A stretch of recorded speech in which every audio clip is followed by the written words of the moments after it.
Lazy and depression are used interchangeably, but I'm here to tell you that it is your laziness that is making you feel depressed. The biggest problem here is that laziness, it's swift, it's subtle, and by the time you realize it, you're already depressed. So here are 7 signs that you are being lazy, with the goal being, I want you to be self-aware so you can realize what's going on, and then I'm gonna show you how to stop it and fix it. Starting with number 1, you postpone everything until last minute. Procrastinating is when you postpone an important task, fully understanding that there will be negative consequences if you don't get it done. Then you just rush everything last minute, which ends up making you feel overwhelmed or like a failure because you don't finish it. What you don't realize is going on is that your brain's reward system delivers something called the go get it hormone, or dopamine. When you complete a task, it delivers this as a survival mechanism for finishing a task that you need to complete. When that's released, it elevates your mood. This is exactly why procrastinating and laziness makes you feel depressed, but completing the task makes you feel so great. So the question is, how do you fix it? I like to do one trick. It's called the 2-minute trick.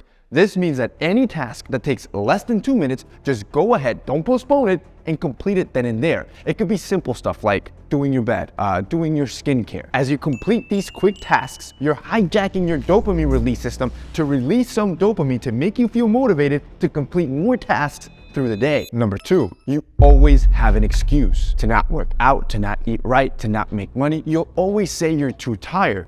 But is that true, or are you just being lazy? Most of the time, you're not as tired as you think you are, and I can promise you one thing, if you were to actually go to the gym, you will feel more energized after the fact. When you work out, your body produces more mitochondria within your muscle cells, which is the powerhouse of the cells, which end up creating more fuel. This overall increases your body's energy supply. This is exactly why that 3-2-1 method is so powerful. Anytime I'm overthinking about something like going to the gym, I stop doing all the whining and all the complaining, and instead I shut down my brain and I think 3, 2, 1, and then I just go complete the task. Anytime you have excuses running through your head, I want you to try this trick. Number 3, you wait for the perfect time to try something new. You've been trying to switch jobs. You've been trying to learn a new skill. You've been trying to go on a vacation. See, that boring life that you live makes you feel safe, but also depressed.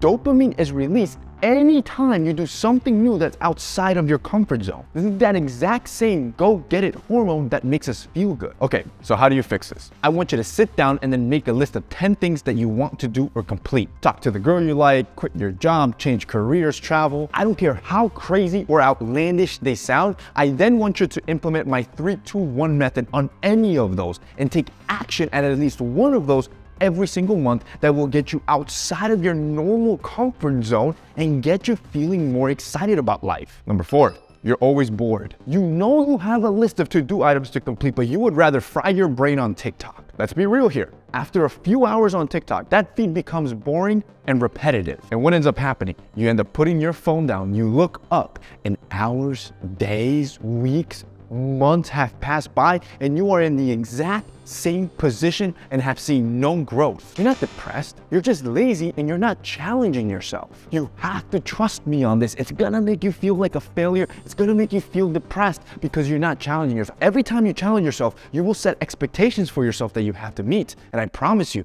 you'll never get bored. Number 5, you love to eat junk food instead of cooking a good meal for yourself. Junk food, it's fast, it's easy, it's a guilty pleasure. You have to understand that food has a direct link to your mood.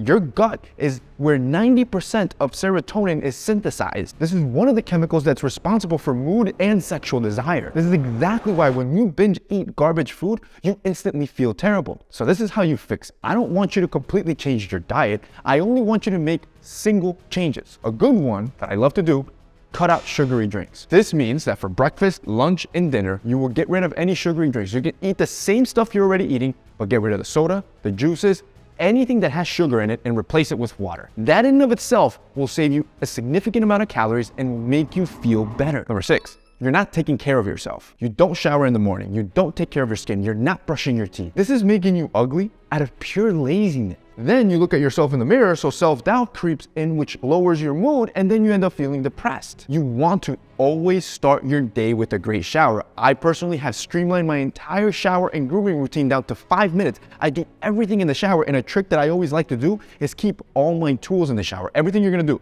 brush your teeth, cut your nails, any manscaping, you keep all the tools in the shower so you can do it all at once. And finally, number 7, you ask yourself why. You feel it. You feel it deep inside. You know there needs to be change. You end up asking yourself, like, why am I like this? As if almost there's something wrong with you. You end up looking frantically for a cop-out, so you slap mental health on it and just say you're depressed. Well, I'm here to tell you, you're completely fine. You are normal. You're just choosing all the wrong options like everyone else is doing as well. You have to understand that our brain will always choose the path of least resistance. It's ingrained in our biology for our brain to conserve energy for our survival. So it's always going to take the path that's easiest. How do you fix this? There's actually no trick for this one. You have to fight the urge. This natural urge that you feel to do the lazy route, you have to fight it.